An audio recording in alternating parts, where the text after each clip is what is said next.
Cops wrongfully arrest cartel boss. Detective Martinez and his drug task force think they've made the bust of their careers, proudly parading their suspect through the precinct. But their prisoner isn't afraid, he's smiling. Within hours, surveillance. Footage vanishes, witnesses go silent, and fellow officers start behaving strangely. That's when the horrifying truth hits them. They haven't arrested a mere cartel operative. They've handcuffed Miguel Ramirez, the shadow king who secretly owns every judge, politician, and cop in the city. Now trapped in their own precinct, these officers must face a terrifying reality. How do you fight back when the man behind bars controls the entire system? Before we jump back in, tell us where you're tuning in from. And if this story touches you, make sure you're subscribed, because tomorrow I've saved something extra special for you. Detective James Martinez stood at his desk, staring at the collage of surveillance photos plastered across his board. 6 months of work, countless sleepless nights, and more coffee than any human should consume, all leading to this moment. The man they'd arrested sat in, holding just 2 floors below, and something about his smile made Martinez's stomach churn. "Hey, boss." Officer Sarah Chen appeared at his side, her usual confident stride slightly hesitant. The surveillance team just dropped off the last batch of photos from the restaurant. She held up a thick manila envelope. "You might want to see this." Martinez grabbed the envelope, spreading its contents across his cluttered desk. More photos of their suspect meeting with various well-dressed individuals at La Mesa, the high-end restaurant they'd raided. Each image was crystal clear, damning, or should have been. "Notice anything strange?" Chen asked, pointing to the timestamps. Martinez leaned closer. The photos spanned months, showing their suspect meeting with judges, business owners even, a city councilman. But in every single image, their target looked directly at the camera, that same knowing smile on his face. "Son of a bitch," Martinez muttered. "He knew we were watching." "That's not all." Chen pulled out a tablet, pulling up the task force's case files. "Remember Judge Rodriguez, the one we saw him meeting with 3 weeks ago?" She swiped through several documents. "His office just called. He's recusing himself from signing any warrants related to our investigation. Claims a conflict of interest." Martinez ran a hand through his graying hair. After 20 years on the force, 15 specializing in cartel cases, he'd thought he'd seen it all. The task force had been his baby, hand-picking each member for their skills and, more importantly, their incorruptibility. Sarah Chen, fresh from internal affairs with a razor-sharp mind for detail. Mike Torres, their surveillance expert who could make a camera disappear in plain sight. Enna Patel, their data analyst who could find patterns in chaos. "Get the team together," Martinez ordered.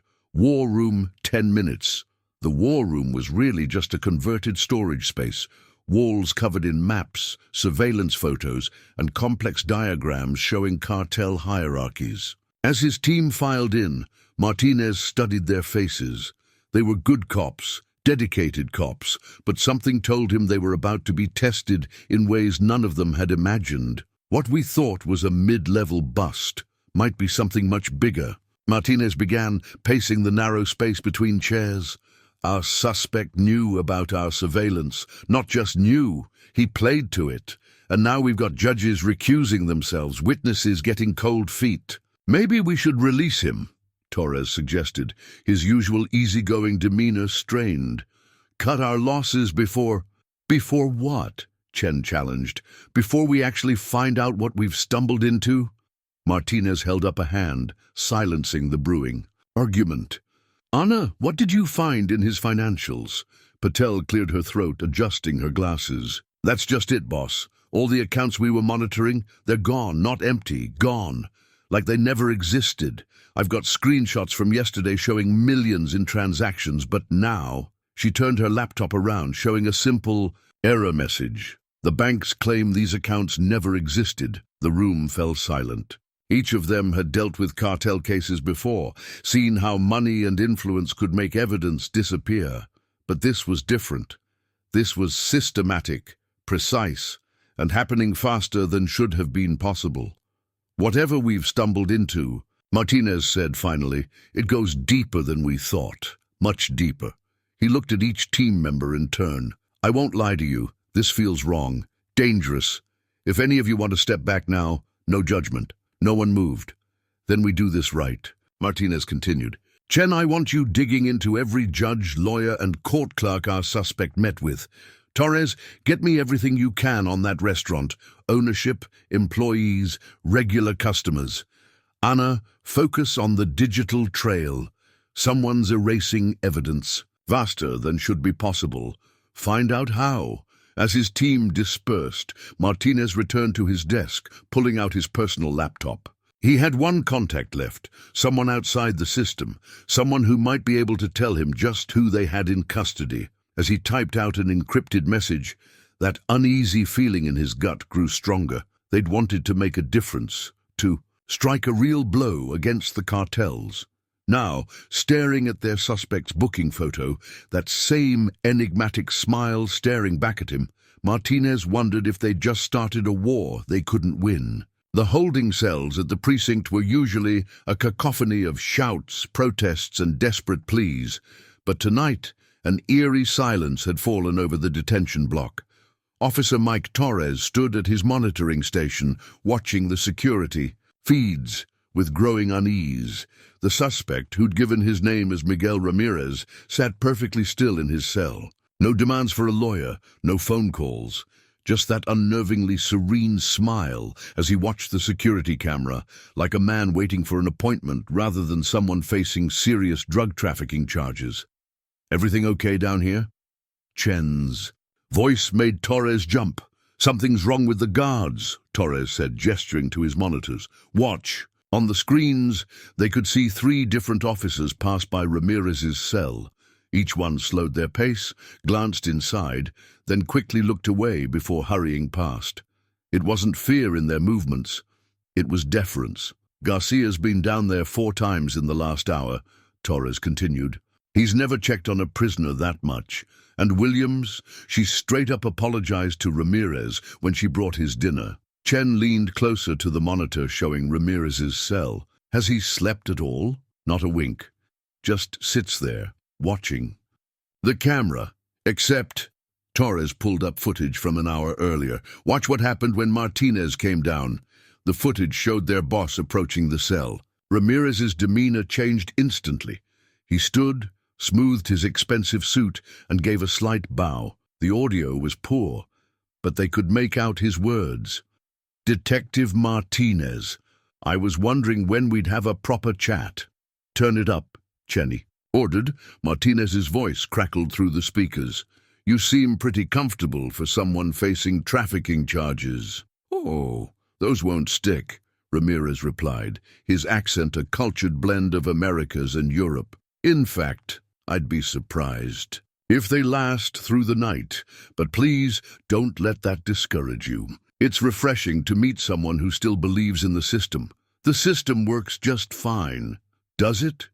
Ramirez's smile widened. "Tell me, detective, have you checked on your star witness lately?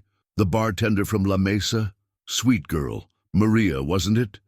Torres and Chen exchanged alarmed looks. Maria Suarez had been their key witness, the one who documented Ramirez's meetings for months. She was supposed to be in protective custody at a safe house across town. "Chen," Torres said quietly, "when was the last check-in from Maria's protection?" "Detail?" Chen was already dialing her phone. After 3 rings, a gruff voice answered. "Yeah? Officer Reynolds, this is Detective Chen. Status report on Maria Suarez." A long pause. "Who?" "Maria Suarez, the witness you're protecting at Site C."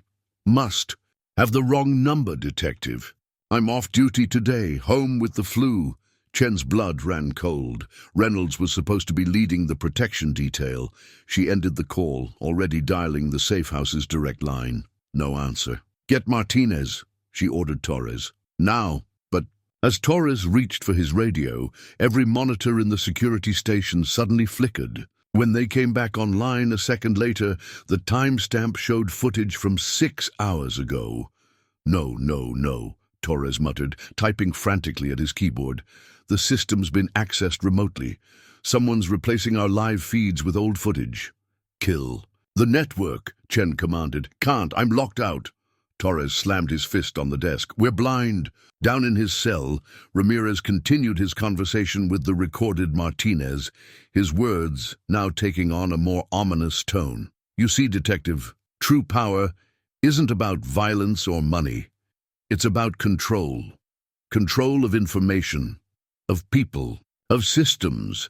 You're about to learn just how deep that control goes. Chen was already running toward the cells, Torres right behind her, but both knew with sick certainty that they were already too late. When they reached Ramirez's cell, they found two guards unconscious on the floor. The cell door stood open, and on the wall, written in what looked like perfect calligraphy, was a message. Thank you for your hospitality. Consider this a lesson in humility. Somewhere in the city, security cameras turned away from their predetermined positions. Computer records began to vanish, and in a safe house across town, a room that should have held their star witness contained nothing but an empty chair and a still warm cup of coffee. Martinez stared at the empty cell, his jaw clenched tight enough to hurt. 20 years of police work, and he'd never seen anything like this. Not just the escape, that was bad enough, but the way the system itself seemed to be unraveling. Around them. "But boss," Anna Patel's voice crackled over his radio, "you need to see this now." The task force's office had transformed into a scene of controlled chaos. Anna sat surrounded by monitors, her fingers flying across multiple keyboards, as windows of data flashed and disappeared. "Talk to me," Martinez ordered, Chen and Torres rushing in behind him. "It's not just the security footage," Anna said, not taking her eyes off the screens. "Every piece of digital evidence we've collected over the past 6 months is being systematically erased. Case files, witness statements, surveillance logs, all of it. Can you stop it?" "I'm trying, but—" She slammed her hand on the desk in frustration. "The attacks are coming from inside our own network. Someone's using official credentials. Multiple credentials. It's like..."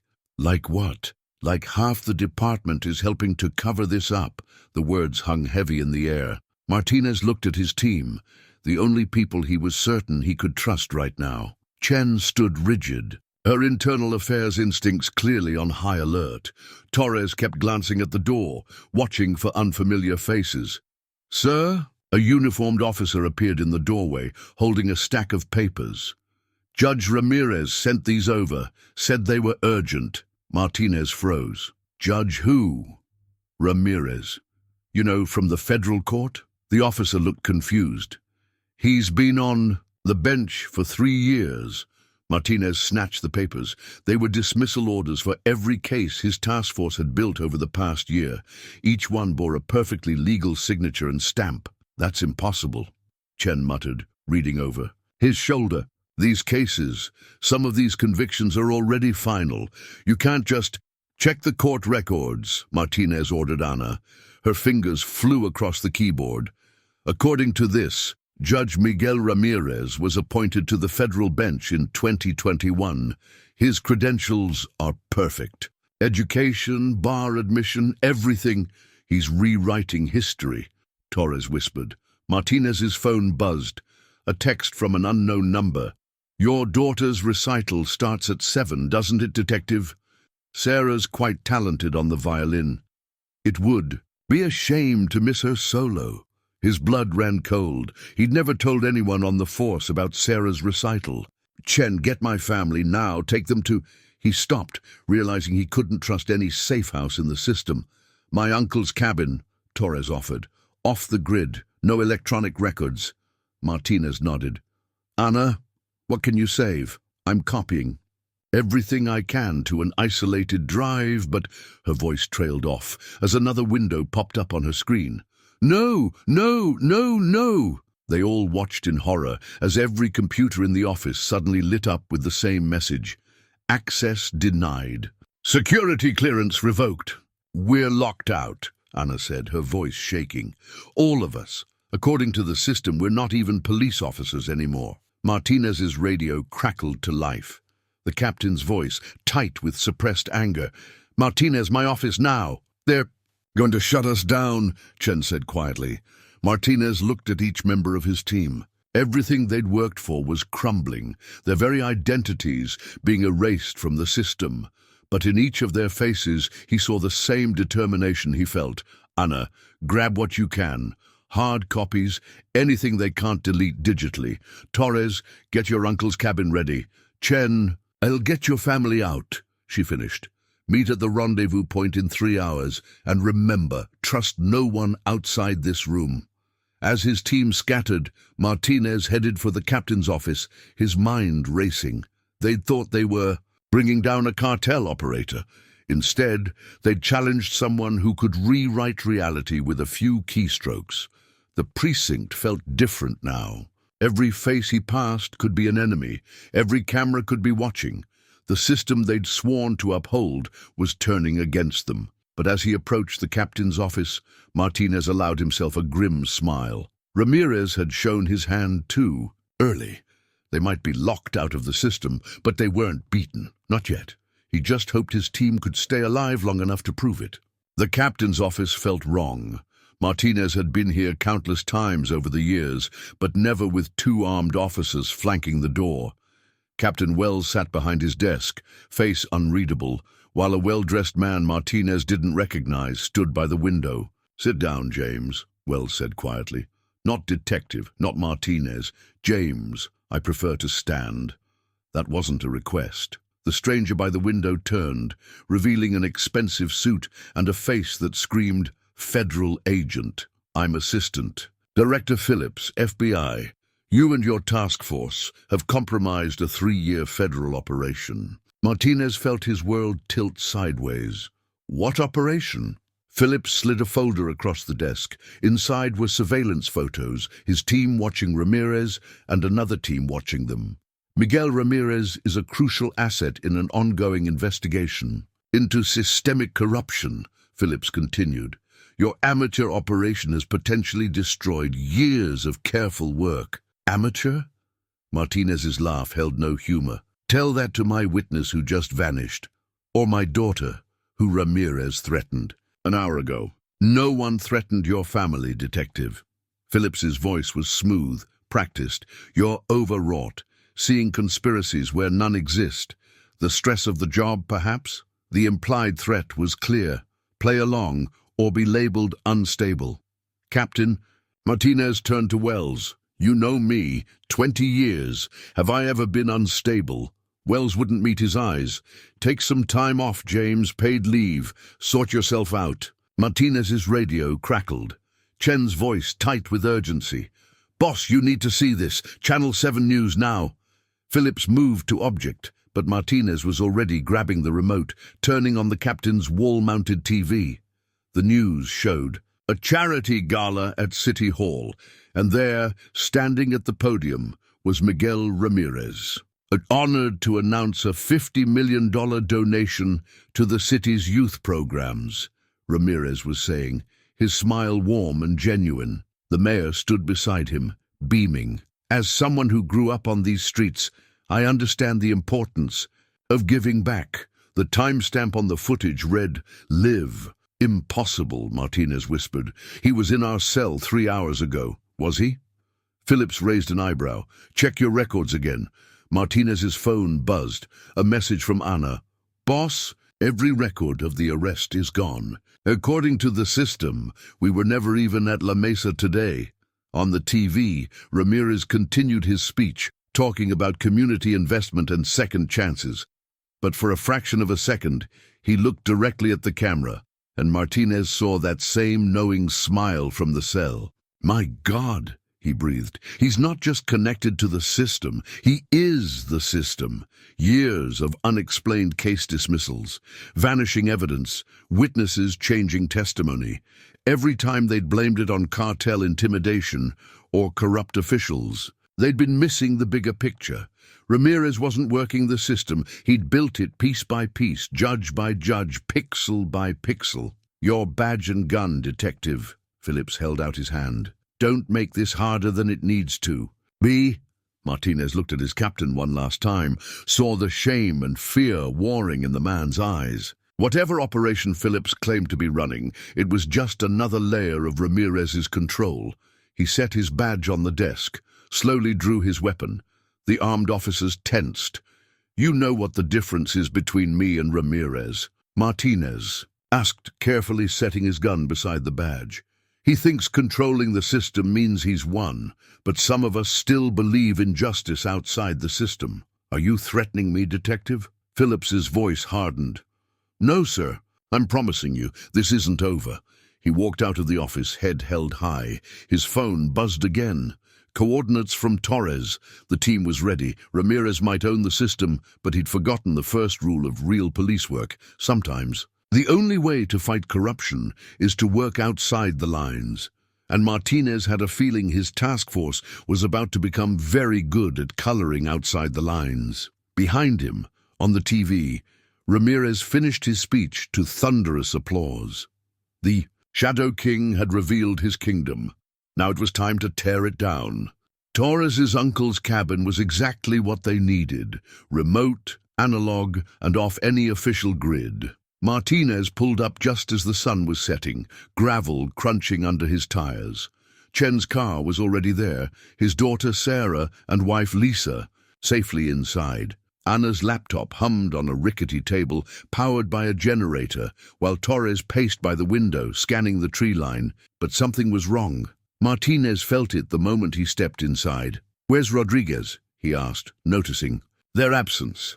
Officer Danny Rodriguez had been their liaison with the gang unit, crucial to their investigation. He was supposed to meet them here. Chen's face told him everything before she spoke. "Turn on the radio, Channel 5.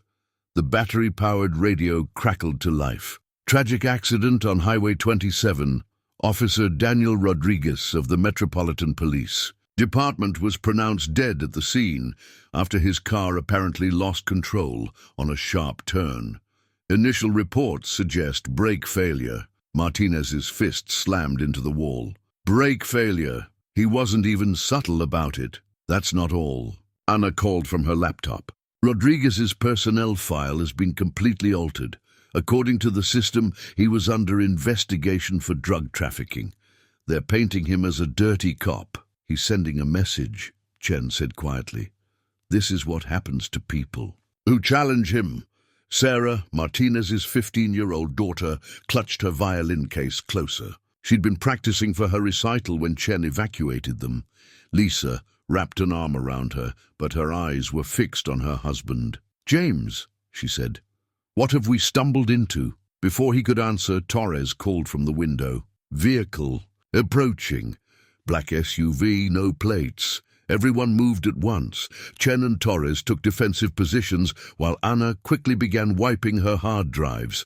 Martinez ushered his family toward the back room. The SUV stopped at the edge of the property. A single figure stepped out, Maria Suarez, their missing witness from La Mesa. "Don't trust it," Chen warned, weapon trained on the approaching figure. Maria walked slowly, hands raised. She looked unharmed, immaculate even, in a business suit that probably cost more than her monthly salary at the restaurant. "Detective Martinez," she called out. "I have a message from Mr. Ramirez." "Are you all right, Maria?" Martinez asked, though he already knew the answer. The Maria they knew would never have worn those clothes, carried herself with that artificial confidence. "Better than all right," she smiled, but it didn't reach her eyes. "Mr. Ramirez helped me understand some things, about power, about choices." She reached into her jacket, producing an envelope. "He's offering you the same choice." "Don't," Chen warned as Martinez stepped onto the porch. The envelope contained photos, his daughter's school, his wife's workplace, Rodriguez's wrecked car, and documents, offshore bank accounts in his name, records of meetings with known cartel members, all fabricated but perfect in their detail. "The choice is simple," Maria continued. "Walk away, take a generous retirement package, move somewhere warm, or—" she gestured to the photos. "Well, Officer Rodriguez made his choice." Martinez studied Maria's face. "Did he offer you the same choice?" Something flickered in her eyes. Fear, maybe regret, but it was gone instantly. "I chose to survive, Detective. To thrive. Rodriguez chose to be a hero. She glanced at the radio, still playing news of the accident. Heroes don't last long in this city. And what about justice? Truth? Truth? Maria laughed, but there was no humor in it. Mr. Ramirez is the truth. He owns every judge, every politician, every system. He doesn't just break the law, he writes it, changes it, erases it. You're not fighting a man, detective. You're fighting reality itself. Martinez looked back at the cabin, at his family, his team, everything he had to lose. Then he took the photos, the documents, and slowly tore them in half. "Tell Ramirez he made a mistake," Martinez said quietly. "He showed us his power, showed us we can't beat him from inside the system." He let the torn papers fall. "So we'll have to burn his system down." Maria's composure cracked just for a moment. "He said you might say that. He also said to remind you about the violin recital." She turned, walking back to the SUV. "Such a shame Sarah won't get to play her solo." But then plans change. Reality changes. Just ask Rodriguez. After the SUV disappeared, the team gathered in the cabin's main room. Rodriguez's death weighed heavy on them all, but it had also hardened their resolve. "We need to move," Torres said. "This location's compromised." "First, we need a plan," Chen countered. "We can't just run forever." Martinez looked at his daughter, still clutching her violin case, and made a decision. "Anna, what did you manage to save?" "Not much, but I did get something interesting before they locked us out." She turned her laptop around. "Every judge, every official in Ramirez's pocket, they all had one thing in common: weekly meetings at different high-end restaurants." Ella, Mesa was just one, Chen realized. He has a whole network. "And every restaurant has employees," Martinez nodded. "People who see things, people like Maria before he got to them." "You want to build a new case?" Torres asked incredulously. "After what happened to Rodriguez?" "No." Martinez's voice was steel. "I want to build an army. Everyone Ramirez has ever threatened, bought, or corrupted. There have to be others like us, people who chose to fight rather than bow down." Sarah suddenly spoke up. "Dad, there's something in my violin case." They all turned. Sarah opened the case, revealing a USB drive tucked into the lining. Chen recognized it immediately. "Rodriguez," she breathed. "He must have slipped it in when we evacuated them. Even in death, their friend had found a way to fight back." Martinez. "I took the drive, hope and grief warring in his chest. First, we get my family somewhere safe," he said. "Then we find out what Rodriguez died to protect. And then," he looked at each member of his team, "we show Ramirez that his biggest mistake wasn't letting us see his power. It was letting us see that he's not invincible." Dawn found them at an abandoned church on the outskirts of town. Father Michael, an old friend from Martinez's beat cop days, had always helped people who needed to disappear. The irony of hiding from corruption in a holy place wasn't lost on any of them. Lisa and Sarah slept in the priest's quarters while the team gathered in the church's dusty office. Anna's laptop cast a blue glow over their faces as she plugged in Rodriguez's USB drive. "It's encrypted," she announced, fingers flying. "Over the keyboard. Military grade. Whatever's on here, Rodriguez wanted it well protected." "Can you crack it?" Martinez asked. "Already am. He left us a key." Anna pointed to a string of numbers on the screen. "The date and time of Sarah's violin recital. He knew we'd figure it out." The files began decrypting, revealing hundreds of documents, photos and videos. Rodriguez had been building his own case, separate from theirs, for years. "Look at this," Chen leaned forward. "Bank transfers, shell companies, property deeds. Rodriguez mapped Ramirez's entire financial empire. Not just financial," Torres added, scanning through another document. "Political, too. Lists of every official he's bought, every department he's infiltrated, even recordings of conversations." Martinez studied a complex diagram on the screen. "This is bigger than we thought. Ramirez didn't just corrupt the system, he built a parallel one. Every legitimate business has a shadow counterpart. Every clean official has a dirty replacement waiting." "But why?" Chen wondered. Why go to all this trouble? Regular cartels just bribe or threaten their way through. Because this isn't about drugs, Anna said quietly. She'd opened another file. Security footage from La Mesa. Watch the conversations. Look what's being passed across the tables. They leaned in. In meeting after meeting, they saw the same pattern. Officials would arrive nervous, leave confident, but no money changed hands, no drugs, just small, innocuous thumb drives. Information, Martinez breathed. He's trading in secrets. Not just trading, Anna corrected, creating them. Look, she pulled up another file, lines of code that made her eyes widen.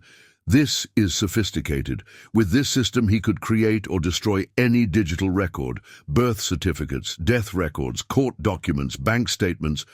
He doesn't just control reality, Chen realized.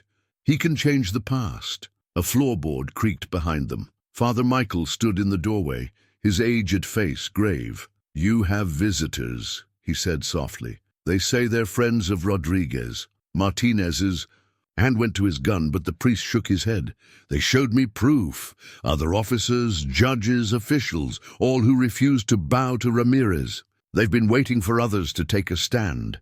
The team exchanged looks. Rodriguez's last gift wasn't just information. It was allies. "How many?" Martinez asked. 12, Father Michael smiled. "To start with." "Seems fitting, doesn't it?" Martinez looked at his team, saw the same fire in their eyes that he felt. Ramirez had built his kingdom on secrets and lies, thinking himself untouchable. But Rodriguez had built something too, a network of resistance, just waiting for the right moment. "Tell them to come in," Martinez said. "It's time to show Ramirez he's not the only one who can rewrite reality." Outside, the sun rose over the city. Somewhere, Ramirez sat in his tower of power, thinking himself a god. But even gods can fall, especially when their own system turns against them. Judge Eleanor Hayes had served on the federal bench for 30 years. Her reputation for integrity was legendary, which made the video playing on Anna's laptop all the more devastating. "I won't do it," Hayes was saying, her face drawn with stress. "You can't expect me to overturn a jury verdict without cause." Ramirez's voice came from off-camera, smooth as silk. "My dear Eleanor, I'm not asking you to overturn anything. I'm simply providing new evidence that wasn't available during the trial. Evidence that will appear in the system tomorrow morning, perfectly documented, completely legitimate." The team watched from the church's back office as Hayes's resistance crumbled. The defendant, "He's guilty. I saw the evidence myself." "Did you? Are you sure?" Memory can be such a fragile thing, just like hospital records, birth certificates, school transcripts. A pause. "Your grandson's medical records, for instance." Hayes's face went pale. "Leave Tommy out of this. Tommy's leukemia treatment is quite expensive, isn't it? Such a shame his insurance claim was denied. But perhaps there's been a mistake. Perhaps, with the right documentation, his condition would be covered after all." The video ended with Hayes signing a court order, her hands shaking. "She was the last one," Chen said quietly. "The last truly independent judge in the city."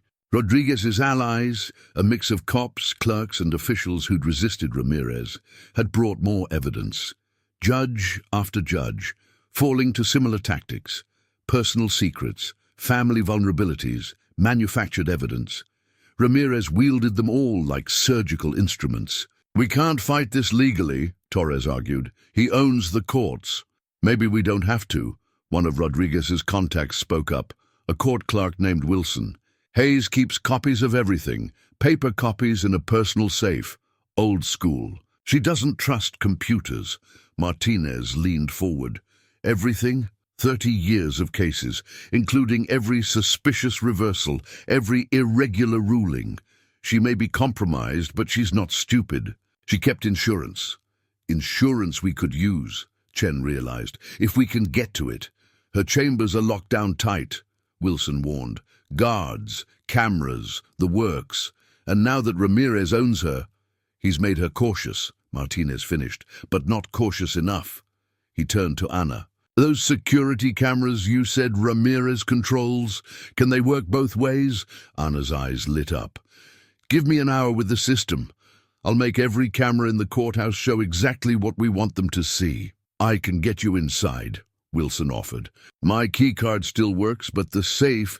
Leave that to me, Chen said. Before I was a cop, I had different skills. Martinez looked at his team, at their new allies. They were no longer just fighting to expose one corrupt judge. They were fighting to expose the entire corrupted system. Tonight, he decided. Wilson, get us the layout. Anna, handle surveillance. Chen, you'll crack the safe. Torres, coordinate with our new friends, set up a perimeter. The moment we have those files, Ramirez will throw everything he has at us. What about Hayes? Someone asked. Martinez remembered the judge's face in the video. The shame, the fear, the resignation. We give her a choice. The same choice Ramirez gave her. But this time she'll have something he doesn't. What's that? A chance to make things right. As the team prepared, Martinez stepped outside the church. The city skyline glittered in the distance, beautiful and corrupt. Somewhere out there, his daughter should have been preparing for her recital. Instead, she was hiding in a church, her future hostage to a man who thought he could rewrite reality. But reality had rules. Even Ramirez couldn't break. Paper couldn't be hacked. Truth, once exposed, couldn't be erased. And tonight, they would remind Judge Hayes of an old truth she'd forgotten. Justice might be blind, but she could still see through lies. The courthouse at night was a different creature. Silent hallways stretched like black veins through the heart of justice. Emergency lights casting long shadows across marble floors. Wilson led them through the service entrance, his keycard granting access with suspicious ease. Security patrol passes every 15 minutes, he whispered, guiding them through the maze of corridors. We've got 10 minutes until the next round. Martinez watched Chen work on Judge Hayes' safe, her fingers moving with practiced precision, while Anna kept the security feeds on a loop. Torres and the other resistance members maintained a perimeter, communicating through encrypted channels. Rodriguez had set up long ago. Everything was going according to plan. That should have been his first warning. I'm in, Chen announced, the safe door swinging open silently. Inside, meticulously organized files filled every inch of space. 30 years of secrets, all perfectly preserved on paper. Got it, Martinez breathed, reaching for the files. But Wilson's voice stopped him cold. Actually, Detective, I'm afraid you don't. The sound of multiple weapons being drawn echoed through the chamber. Security guards emerged from the shadows, but their uniforms were wrong, too neat, too professional. Private contractors. Wilson, Martinez growled, turning to face the clerk. How long? From the beginning. Wilson's ordinary face had transformed, showing the calculating intelligence that had hidden behind his meek facade. Did you really think Rodriguez was the only one building a network, keeping files? We've been watching him for months, waiting for him to make his move. We? Chen asked, though they all knew the answer. Mr. Ramirez appreciates thoroughness. Wilson smiled. Rodriguez thought he was so clever, collecting evidence, building his resistance. But every person he recruited, every piece of evidence he gathered, we knew. We let him build his case, let him think he was making progress. Because we knew eventually he'd lead us to someone like you, Martinez. Someone who wouldn't bend. So you could break us instead, so we could offer you a real choice. Wilson nodded to one of the guards, who produced a tablet.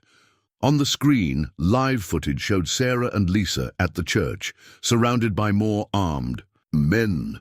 Father Michael knelt beside them, blood trickling from a cut on his forehead. Martinez's blood ran cold. They'd never even made it to the safe house he'd arranged. Rodriguez died, thinking he'd outsmarted us, Wilson continued. That he'd built something that could challenge Mr. Ramirez's system. But he never understood.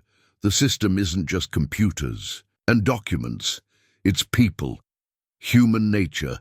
The inevitable choice between principles and survival. More guards appeared, cutting off every escape route. Anna's tablet suddenly went dark.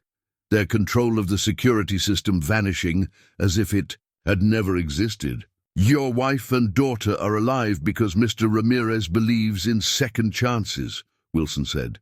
The files in that safe, they're copies. The originals were replaced months ago. Every judge, every official Rodriguez thought he could turn, they've all been secured. The resistance was never real, Detective. It was a test, one you failed. Martinez looked at his team, saw the same realization in their eyes. They hadn't been fighting the system. They'd been playing their parts in it, pieces moving exactly where Ramirez wanted them. Why? Martinez asked. Why go to all this trouble? Because Mr. Ramirez believes in justice, Detective. Real justice. Not the corrupt bureaucratic machine that lets criminals walk free on technicalities. Not the broken system that cares more about procedure than truth. He's building something better, something pure. Wilson's eyes glowed with zealot's fervor. And he wants you to be part of it. Like Maria, like Hayes. They understood, eventually, just like you will. Wilson nodded to the guards. Mr. Ramirez would like to speak with you, all of you. He's very interested in people who choose principle over survival. They make the best converts. As the guards moved in, Martinez caught Chen's eye, saw her slight nod. They weren't done. Not yet, because Wilson had made one crucial mistake. He'd revealed something Ramirez had been careful to hide, that the system wasn't perfect, that it needed people, relied on human nature, and human nature was anything but predictable. Martinez raised his hands in surrender, watching Wilson's smug smile grow. Let them think they'd won. Let them think they'd broken another principled cop. After all, Ramirez wasn't the only one who knew how to play a long game. Ramirez's office occupied the entire top floor of the city's most expensive high-rise. Floor-to-ceiling windows offered a god's-eye view of the streets below, where ordinary citizens went about their lives, unaware they were living in someone else's carefully constructed reality.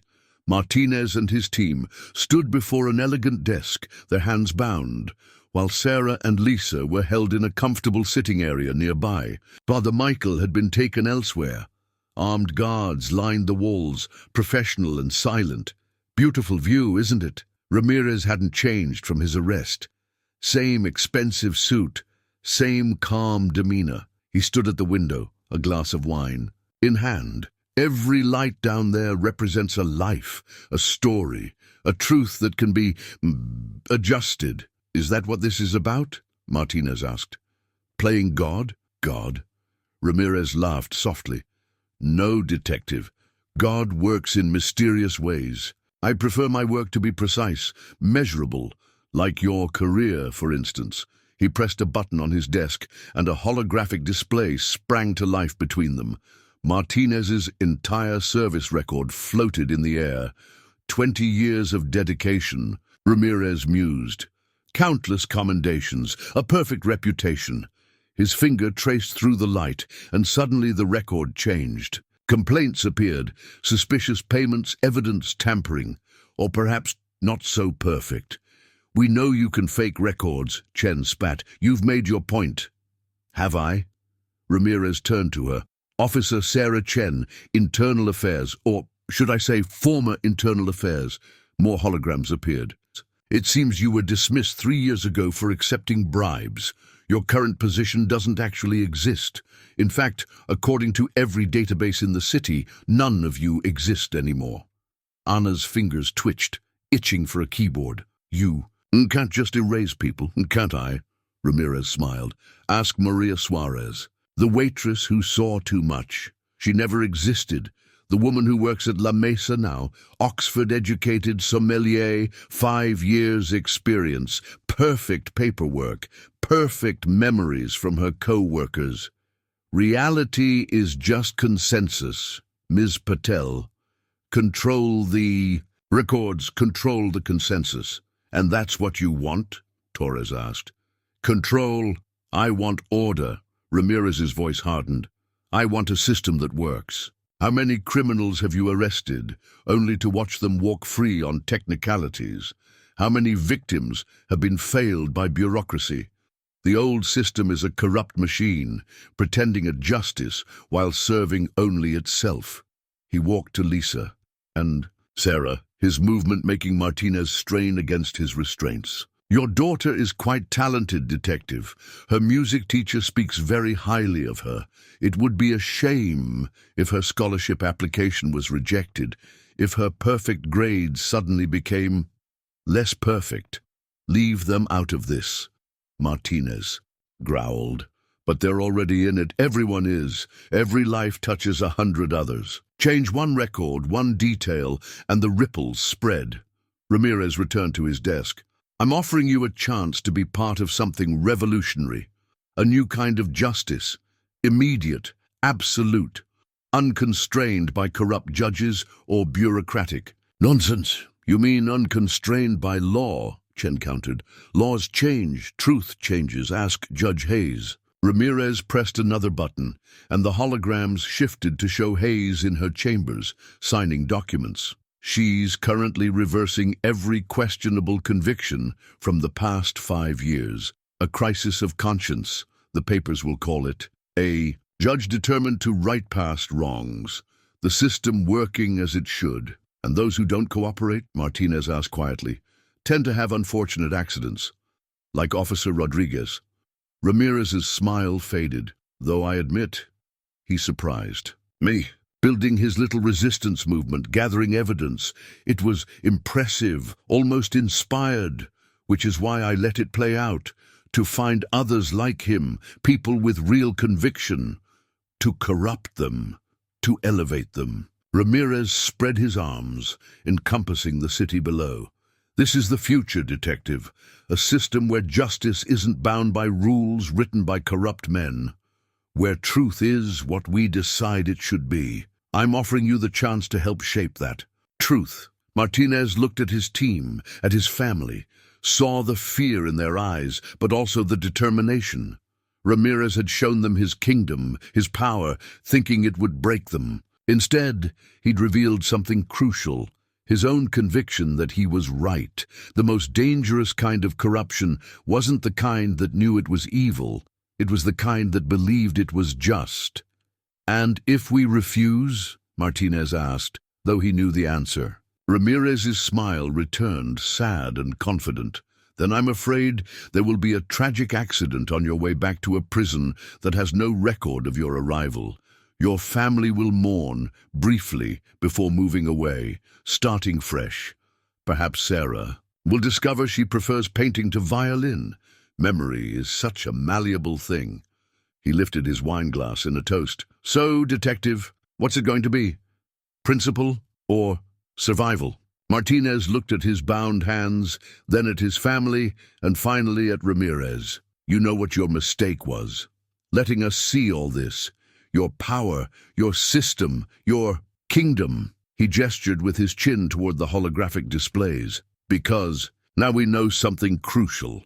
And what's that, detective? Ramirez seemed genuinely curious. You're afraid. The wineglass paused halfway to Ramirez's lips. For the first time, his smile wavered. All this, Martinez continued, the elaborate traps, the fake resistance, the shows of power, they're not signs of strength. They're signs of fear. You're terrified that someone will discover what Rodriguez already knew.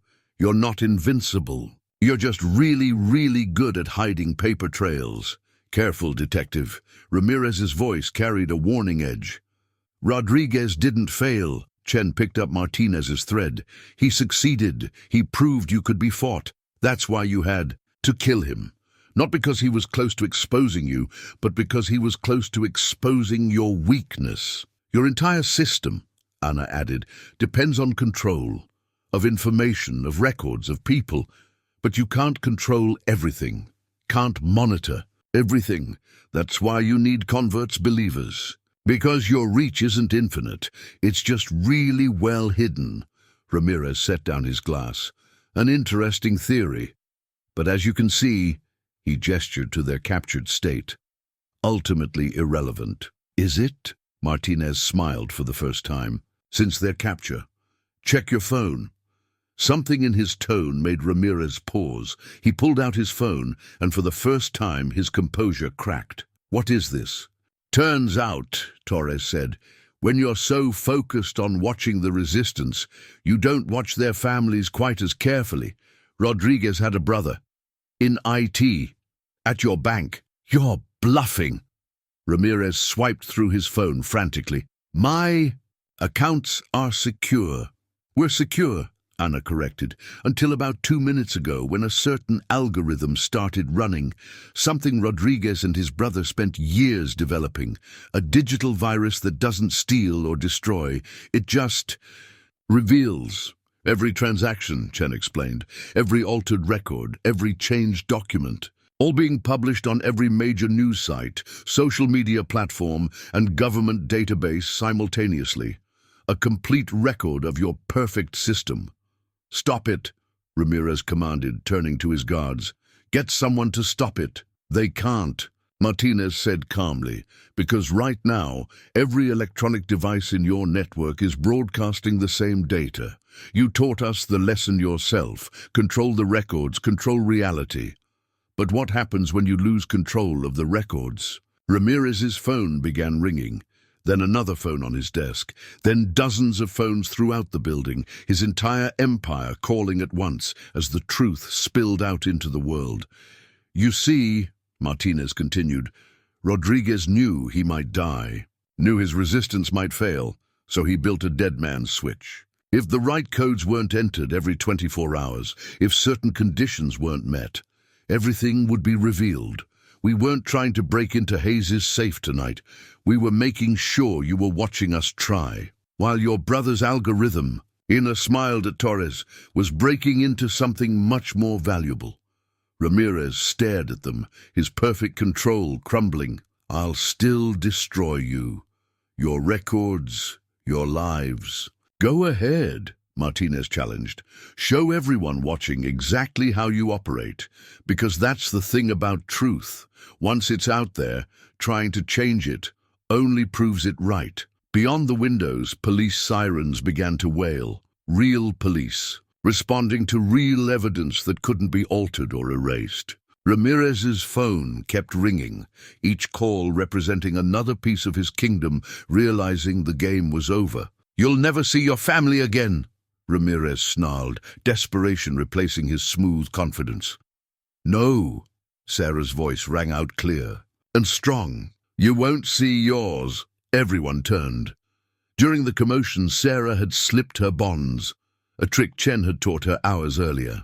She stood by Ramirez's desk, her violin case open, but instead of a violin, it contained a single laptop connected directly to his network. "Rodriguez said you'd never suspect a teenage girl," she said, her fingers moving across the keyboard. "Said sometimes the best place to hide a key is in plain sight." On every screen in the office, decades of carefully constructed lies began to unravel. And in that moment, Ramirez finally understood. He hadn't been playing them. They'd been playing him all along. The next 24 hours passed in a blur of sirens, testimonies, and revelations. Ramirez's guards had surrendered the moment they realized their employer's power was crumbling. Wilson was found trying to flee the country, his meticulous records becoming the prosecution's blueprint. But victory, Martinez was learning, came with its own kind of pain. "They found Hayes," Chen reported, entering the makeshift command center they'd established in the federal building. "In her chambers, self-inflicted." She didn't need to elaborate. Martinez closed his eyes. Another death on their conscience. Her files, safe. Her final act was sending everything to the Justice Department, every case she'd compromised, every decision she'd been forced to make, along with a confession that Chen's voice caught. That should help clear Rodriguez's name. The scale of Ramirez's fall was creating shockwaves throughout the city. Judges recusing themselves by the dozens, police officers turning in their badges, city officials calling emergency press conferences to deny any knowledge, even as their own records betrayed them. "Dad?" Sarah stood in the doorway, looking smaller than her 15 years. "They want me to testify about the laptop, about Rodriguez's plan." Martinez felt his heart constrict. His daughter had played her part perfectly, become the hero they needed. But the cost. She'd never look at the world the same way again. "You don't have to," he started, but she cut him off. "Yes, I do. Rodriguez died protecting us, protecting the truth. I won't let his sacrifice be for nothing." Ana appeared behind Sarah, her laptop clutched like a shield. "We've got another problem. Maria Suarez was found at La Mesa. Ana swallowed hard. She took the same way out as Hayes, left a note saying she couldn't live with what she'd become." The victories kept feeling more like defeats. Every hour brought new revelations, new compromised officials, new lives destroyed. The system wasn't just being cleaned, it was being torn apart. "How many more?" Torres asked from his corner. He hadn't slept since their confrontation with Ramirez. "How many more good people did he break? Turn into something they hated?" "That's why we had to stop him," Chen said firmly, "to prevent him from breaking anyone else." But Martinez saw the toll in their eyes. The weight of knowing their triumph came with a body count. Hayes, Maria, Rodriguez. How many others would choose a final escape over facing what they'd become? Under Ramirez's influence, Lisa appeared in the doorway, her face drawn with concern. "James, Father Michael is asking for you. He's not doing well." Another name for their list. The priest's faith had been shaken, not just by the corruption, but by his own role in fighting it. Even victory against evil left scars. "We did the right thing," Martinez said, as much to himself as to his team. "Remember that. Whatever comes next, whatever price we pay, we chose truth over comfort, justice over survival." "And that's supposed to make it easier?"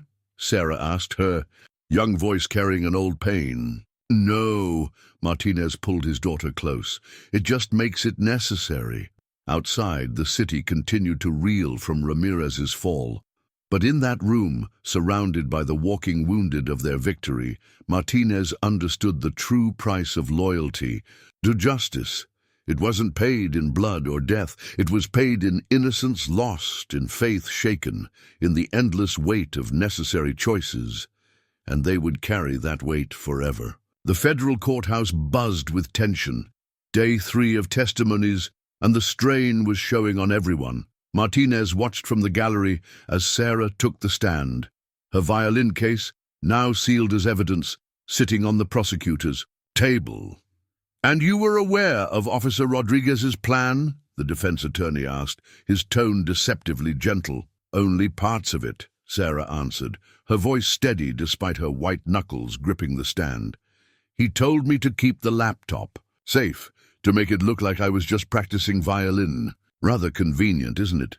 The attorney's gentle tone turned sharp. "A teenage girl, the perfect cover, almost as if this whole story was fabricated to protect your father's illegal investigation." Before Sarah could respond, the courtroom. Doors burst open. Torres rushed in, his face ashen. He made straight for Chen and Ana, whispering something that made both women go pale. "Your Honor," the prosecutor stood quickly, "may we request a brief recess?" But Martinez had already seen the news alert on his phone. His blood ran cold as he read the headline. "Star witness found dead. Rodriguez's brother, apparent suicide." The judge called for order as chaos erupted in the courtroom. Martinez moved toward Sarah, but the defense attorney's voice cut through the commotion. "How interesting," he smiled, holding up his own phone.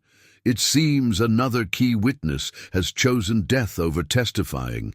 One might wonder why, if Mr. Ramirez is truly guilty, his accusers keep dying." "You son of a—" Martinez lunged forward, but Chen caught him. "That's what they want," she hissed, "to prove we're unstable, desperate." The judge's gavel cracked like gunshots. "This court is in recess. Detective Martinez, control yourself, or be held in contempt." Sarah was quickly escorted out, but not before Martinez saw the tears in her eyes. Another death, another piece of innocence lost. In the courthouse hallway, Anna's fingers flew over her laptop. This is wrong. Rodriguez's brother was the safest of all of us. Hidden protocols, secure location, everything. Unless he wasn't the target, Torres said quietly. Check his code. The virus that exposed Ramirez's network. Anna's sharp intake of breath confirmed their fears. It's been modified, corrupted, the evidence. It's being altered. Ramirez, Martinez growled. Even from custody, he's still playing his game. Not just playing, Chen pointed to her phone. Look, breaking news scrolled across the screen. Key evidence being questioned. Digital records showing signs of tampering. Expert witnesses suggesting the entire case was based on manipulated data. He's using our own weapon against us, Anna whispered, destroying the credibility of digital evidence itself. If nothing can be trusted, then everything we exposed becomes suspicious, Martinez finished, and every death looks like guilt instead of murder. Lisa appeared with Sarah, both looking shaken. James, there's more. Father Michael. He's recanting his testimony. Says he was coerced. What? Chen exploded. That's impossible. He knew the truth, saw everything. Unless, Torres looked, sick, unless they got to his congregation. Remember what Ramirez said about ripples? One changed record affecting hundreds of lives? Martinez's phone rang. An unknown number. Against his better judgment, he answered. Impressive, isn't it? Ramirez's voice, smooth as ever.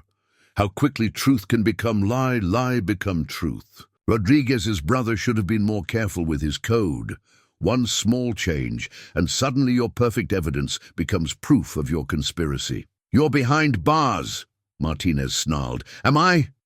Check again, detective. Martinez's blood ran cold as news alerts flooded everyone's phones.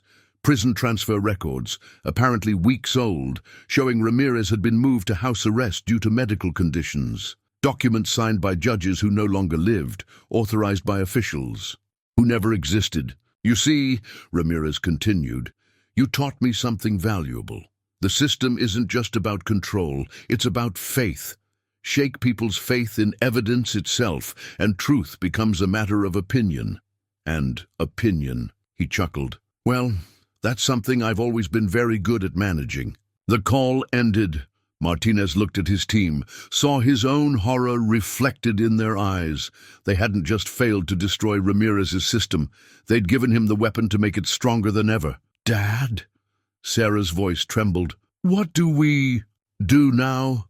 Martinez stared at the violin case, remembering Rodriguez's determination, his faith that truth would prevail. They'd thought exposing the corruption would be enough, but Ramirez had shown them the brutal reality. In a world where nothing could be trusted, the man who controlled doubt was king. The task force's original office felt like a tomb. Yellow crime scene tape still crossed the doorway, part of Ramirez's manufactured evidence suggesting they'd been running an illegal operation. Martinez stood in the darkness, flashlight beam, playing across his old caseboard. We shouldn't be here, Chen whispered, watching the hallway. If they catch us... They won't, Anna assured them, her laptop casting a blue glow.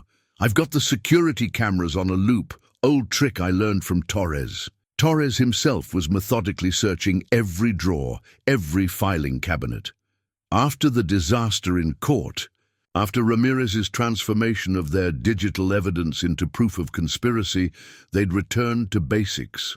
Paper, physical proof, anything that couldn't be altered with a keystroke. Rodriguez knew, Martinez said suddenly.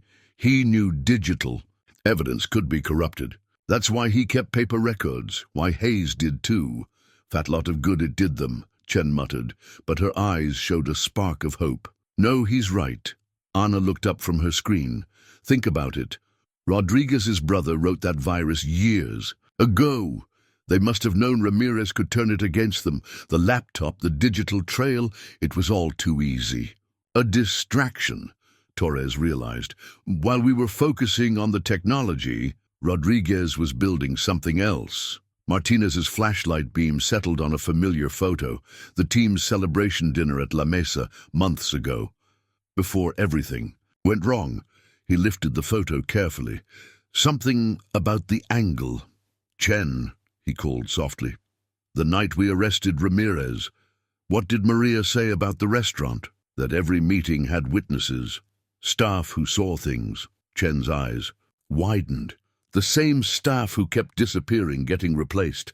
Martinez flipped the photo over. Nothing.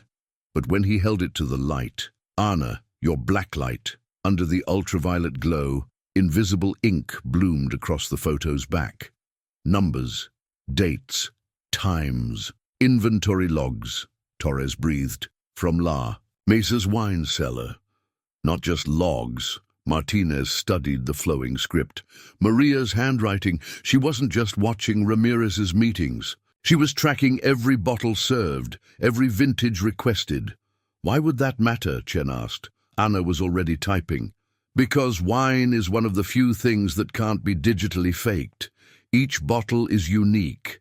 Vintage, region, storage conditions. And high-end restaurants keep meticulous records, Martinez finished. Paper records of every bottle opened, every cork pulled. Which means, Torres grabbed the photo, excitement building, every time Ramirez met someone at La Mesa. There's physical proof, dates, times, who was there. Martinez felt hope rekindling. Maria wasn't just a witness. She was building a parallel record, one that couldn't be hacked or altered. But the seller's records would have been seized, Chen pointed out, when we raided the restaurant. No. Anna's smile was fierce in the laptop's glow. They weren't. Because according to every official report, we never raided La Mesa. Ramirez erased that operation completely, which means Martinez was already moving, the others following his lead. The wine cellar records are still there, Torres grinned, untouched because Ramirez thought they didn't matter. And Maria, Chen's voice caught. She didn't die from guilt. She died because she knew there was still evidence out there. Evidence even Ramirez couldn't change. They gathered their gear quickly, hope giving new energy to tired bodies. But at the door, Sarah's voice stopped them. "Dad?" Martinez turned. His daughter stood in the doorway, still carrying her violin case out of habit. "I'm coming too." "Absolutely not," he started, but she cut him off. "Maria taught me about wine, you know. During my lessons at La Mesa, she said some things are permanent. Like music notes on a page or the date on a wine cork." She said, Sarah's voice trembled but held firm. She said truth leaves marks that can't be erased. Martinez looked at his team, saw the same realization in their eyes. Maria hadn't just been preparing evidence. She'd been preparing a witness, someone Ramirez would never suspect. "How many hours did you spend in that wine cellar?" he asked his daughter softly. Sarah's answering smile was pure Rodriguez, determined, unflinching, ready to fight. Enough to know where Maria kept the real records. Outside, dawn was breaking over the city. Somewhere, Ramirez sat in his comfortable house arrest, thinking he'd won, thinking he'd turned truth itself into a weapon. But he'd forgotten something crucial. Some truths can't be changed with keystrokes. Some evidence endures, and sometimes the most dangerous witness is the one you never thought to fear. La Mesa's dining room was elegant as ever, even at 3 a.m. Chen sat at the bar, dressed as cleaning staff, while Torres monitored from a parked van outside. Anna's fingers danced across her laptop, keeping security systems quiet. And Martinez watched his daughter slip through the kitchen doors with Rodriguez's old master key, her steps sure and practiced. "Remember," he whispered into his calm, "if anything feels wrong..." "Dad," Sarah's voice came back steady, "I played here twice a week for months. I know this place better than they do." It was true. After Maria had taken Sarah under her wing, the violin lessons had often ended in the wine cellar, where the acoustics were perfect for practice. Where, they now knew, Maria had been teaching Sarah far more than music. "Security patrol in 2 minutes," Anna reported. "Stick to the timeline." They'd planned this meticulously. The restaurant's new staff, all Ramirez's people, kept to strict routines. 3 minutes between patrols, 4 security cameras in the cellar, running on a separate system from the main restaurant. and one very specific bottle of wine. "Got it," Sarah whispered. "Third rack behind the 82 Bordeaux, Maria's personal collection." Martinez held his breath as Sarah described the hidden panel, the leather-bound ledger tucked inside. Every bottle served at every meeting, with dates, times, and signatures. Wine older than Sarah herself, worth more than Martinez made in a year, poured for judges and officials who were now scrambling to deny ever being there. "Copy of the ledgers in my violin case," Sarah continued. "The originals—" "Wait." Martinez's heart stopped. "What is it?" "There's something else. A USB drive. And photos? They look old." "How old?" Chen asked from her position at the bar. "Like 20 years. Dad, Ramirez is in them, but he looks different." "Security patrol approaching," Anna cut in. 30 seconds. "Sarah, get out now," Martinez ordered. "We got what we came for." "No, you need to see these. Ramirez isn't alone in them. He's with—" The lights suddenly blazed on throughout the restaurant.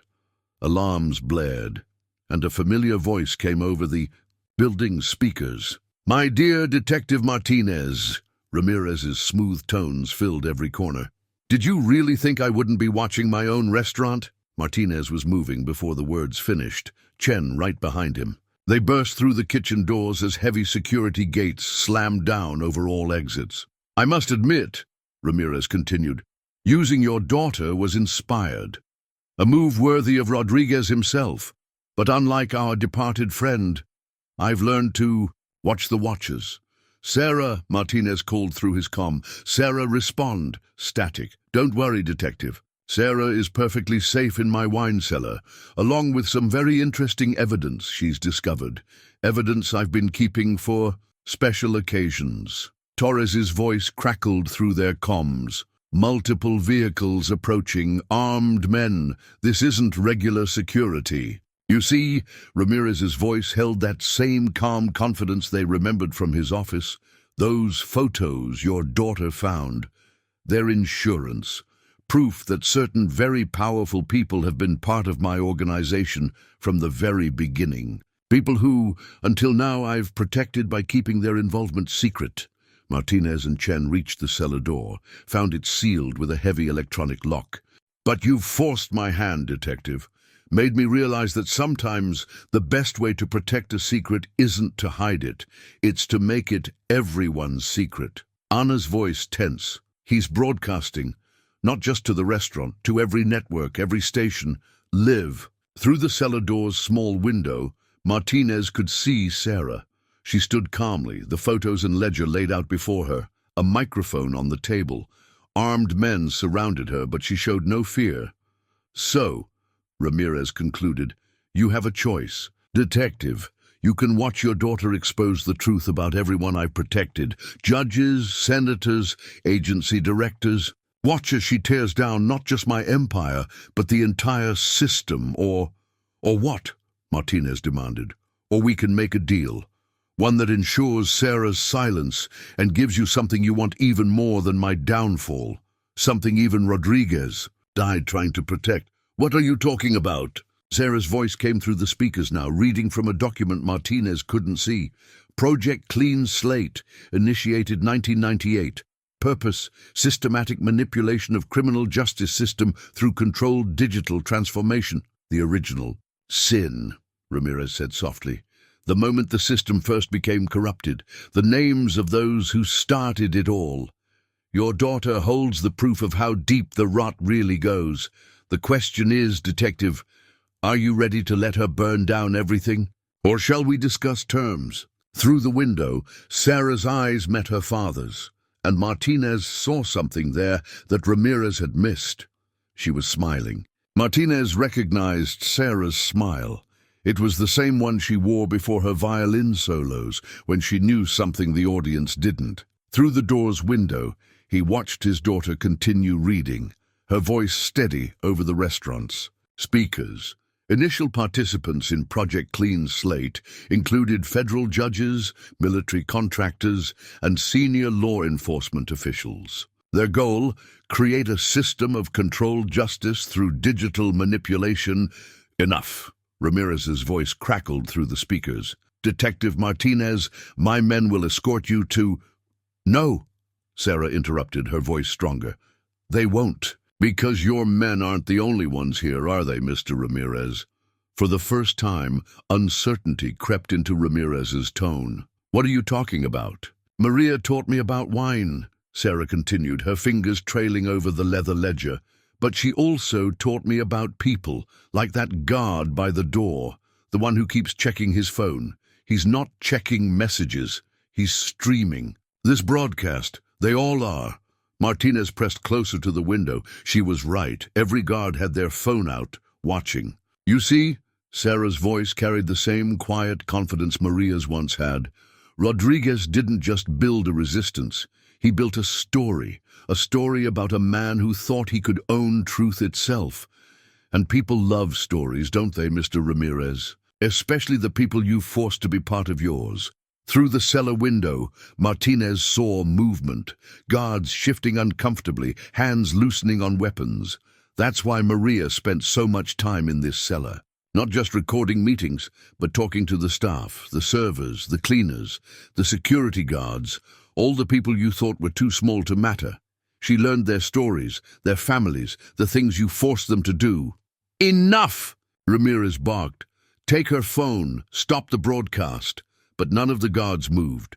"They won't," Sarah said softly, "because right now everyone is watching. Their families are watching. The whole city is watching. And they're all wondering the same thing. What happens next in the story?"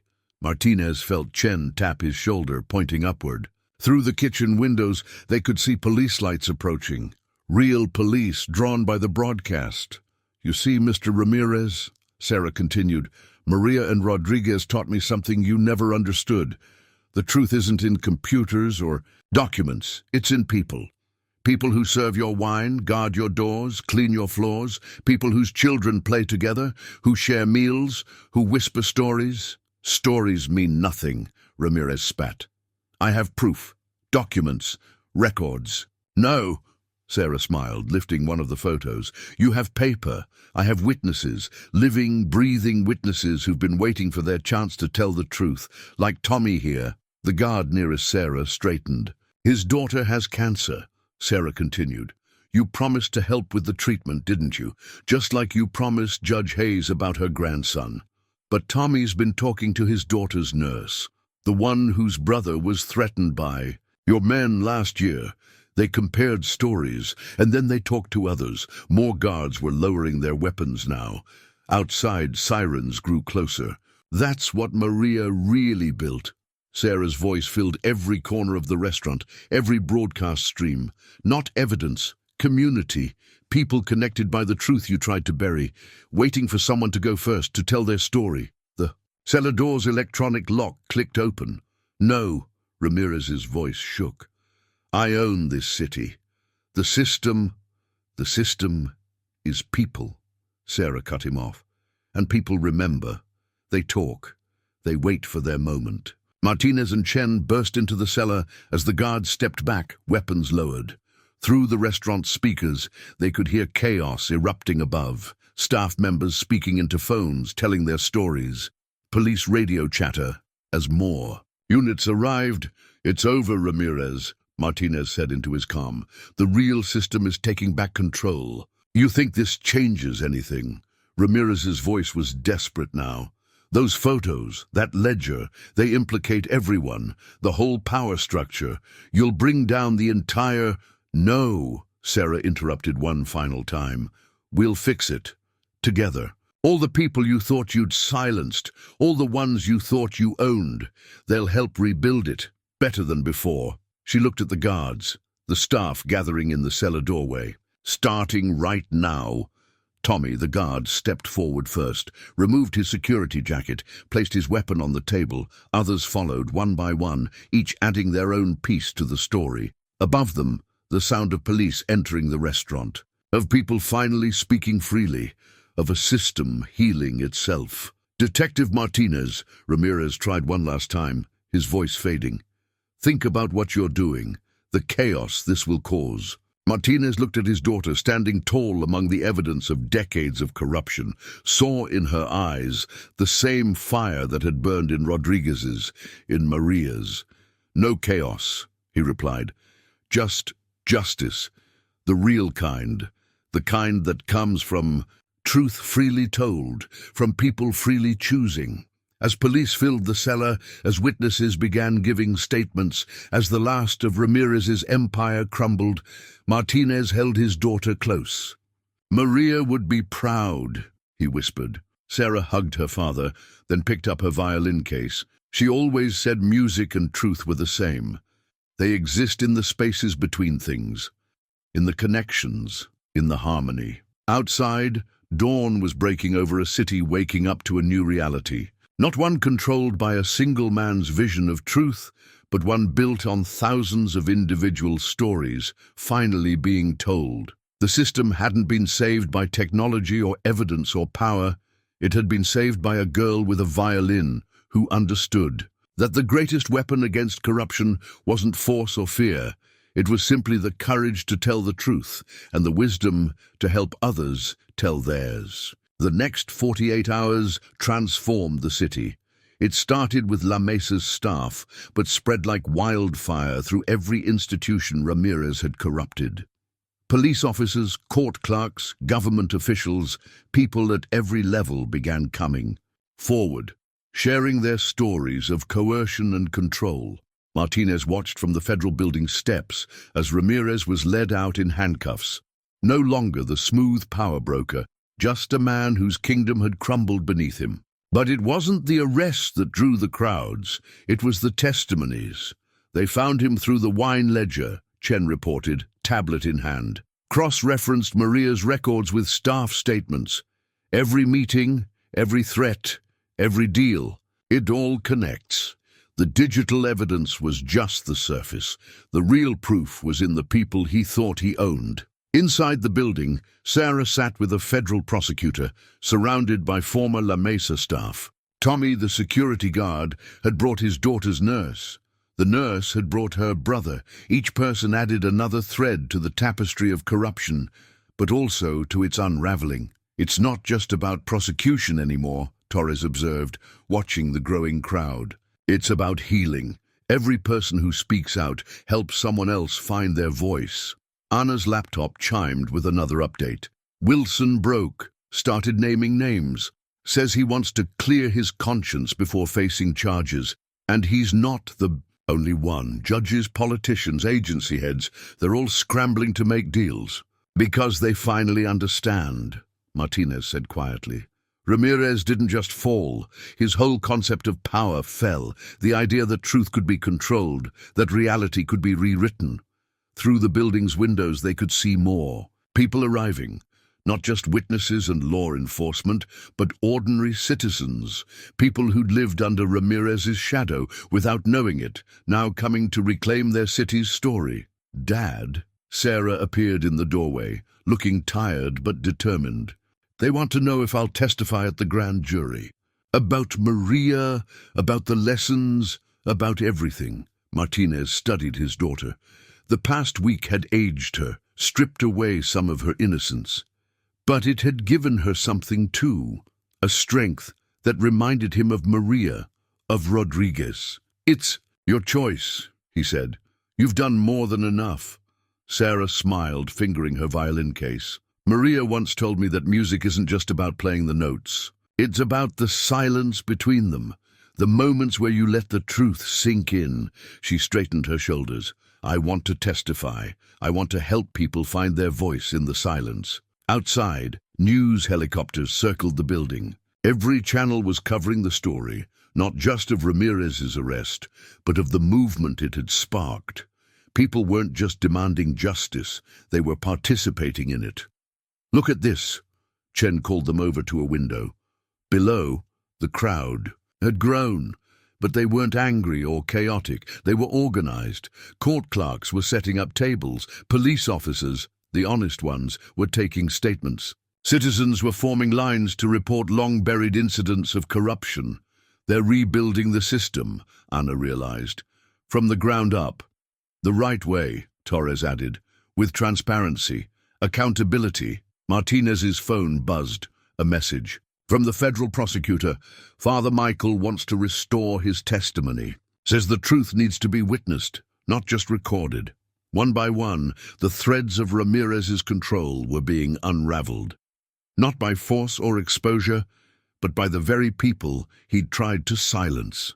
Each voice added strength to the others, creating a chorus too powerful to suppress. "Sir," Tommy approached, his daughter's hand in his, "we found something else in the wine cellar, behind a different panel." He held out a small notebook. Maria's personal diary. She knew this day would come, planned for it. Said sometimes you have to let evil grow strong enough to reveal all its roots before you can tear it out completely. Martinez took the diary, saw the last entry, dated just before her death. The truth isn't in the evidence.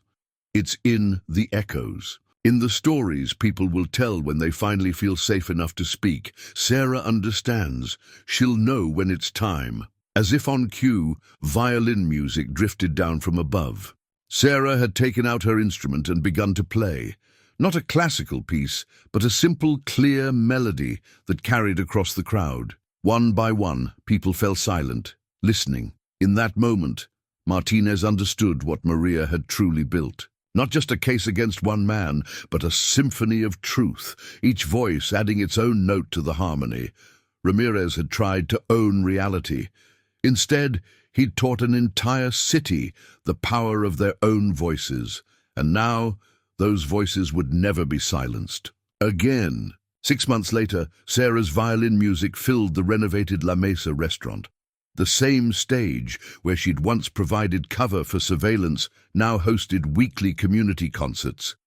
Tonight was special, a memorial for Maria, Rodriguez, and all those who'd sacrificed everything for truth. Martinez sat at what had been Ramirez's regular table, surrounded by his team. Chen had been promoted to head a new anti-corruption task force. Torres led training for a reformed police surveillance unit.